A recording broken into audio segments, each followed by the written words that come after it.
Hello everyone, তো চলে এসেছি আজকে একটা নতুন মিনি ভ্লগ নিয়ে, একটা নতুন রেসিপি পুরভরা চিংড়ি নারকেল পটল। তো দেখো লাগছে আমার পটল নারকেল করে, এটা আমার হাজব্যান্ড করে দিয়েছে নারকেলটা। তো দেখো আমি এভাবে পটলের দানাগুলো সব বার করে নিচ্ছি। তো এই রেসিপিটা কিন্তু আমি আমার শাশুড়ি মায়ের কাছ থেকে শিখেছি। উনি কিন্তু দারুণ বানাতেন এটা, জানি না আমারটা কতটা ভালো হবে, তাও ট্রাই করছি। তো দেখো এবার আমি এই দানাগুলো কিন্তু ফেলবো না, এগুলো কিন্তু আমার পুরের কাজে লেগে যাবে। পুর বানাবো তখন আমি এটা দিয়ে পুরের মধ্যে এগুলো দিয়ে দেবো পেস্ট করে। তো দেখো আমি নারকেলটা পেস্ট করে নেব, সাথে আমি পটলের দানাগুলোকেও মিক্সিতে পেস্ট করে নেব। দেখো আমার পেস্ট করা হয়ে গেছে।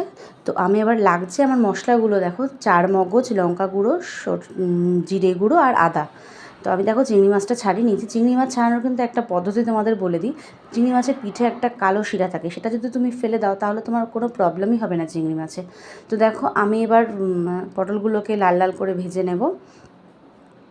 এদিকে আমি চিংড়ি মাছগুলোকেও ভেজে নিচ্ছি। তো চিংড়ি মাছগুলোকে আমার প্রায় ভাজা হয়ে গেছে, আমি এবার পুরটা তৈরি করব। তো দেখো আমি এর মধ্যে দিয়ে দিলাম নারকেল বাটাটা, আর যে আমি পটলের দানাটা পেটে রেখেছিলাম সেটা আমি দিয়ে দিচ্ছি। এবার দিচ্ছি হলুদ গুঁড়ো, নুন দিয়ে আমি এবার যে মশলাটা আমি করেছি সেই মশলাটা থেকে ওখান থেকে কিছুটা মশলা আমি এখানে দিচ্ছি। তো এবার আমি ভালো করে এটাকে নাড়াচাড়া করব যাতে পুরো আঠা আঠা শুকনো হয়ে যায়। যতক্ষণ না শুকনো হচ্ছে তাহলে কিন্তু এটা ছেঁড়া ছেঁড়া হয়ে গেলে কিন্তু ভালো লাগবে না। তো এবার দেখো পুরো টাইট হয়ে গেলে এবার আমি থালায় নামিয়ে এটাকে ঠান্ডা করে নেব। তো এবার আস্তে আস্তে পটলের ভেতরে এবার আমি পুরগুলোকে ভরতে থাকবো। খুব আস্তে নিতে হবে, তাহলে পটলটা যদি ভেঙে যায় তাহলে খুব সাবধানে আস্তে আস্তে পটলের মধ্যে পুরগুলো ভরতে হবে। দেখো আমার পুরটা ভরা কমপ্লিট।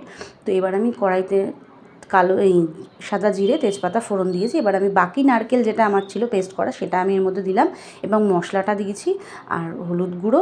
এবার দেব নুন, সাথে স্বাদ মতো মিষ্টি। তো এবার আমি এটাকে ভালো করে কষিয়ে নেব। ভালো করে কষানো মশলাটার গা থেকে যতক্ষণ না তেল ছাড়ে ততক্ষণ ভালো করে কষাতে হবে। ভালো করে না কষালে কিন্তু কাঁচা কাঁচা গন্ধ বেরোবে। তো দেখো আমার কষানো প্রায় কমপ্লিট। এবার ভালো করে গা থেকে তেলও বেরিয়ে গেছে। তো আমি এবার জল ঢেলে এবার ঝোলটা ভালো করে ফুটতে দেবো। তো ঝোলটা ভালো করে ফুটে উঠলে এবার আমি পুরভরা পটলগুলো ঝোলের মধ্যে ছেড়ে দেবো। তো দেখো আমার ঝোল ফুটে গেছে।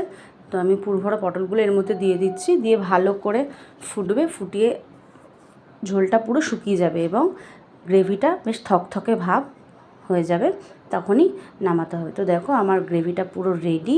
তো দেখতে কিন্তু খুব সুন্দর লাগছে, জানি না খেতে কতটা ভালো হবে। তো দেখো এবার আমি এটাকে নামিয়ে ফেলবো। নামানোর সময় আমি একটু গরম মশলা আর ঘি দিয়ে পরিবেশন করব।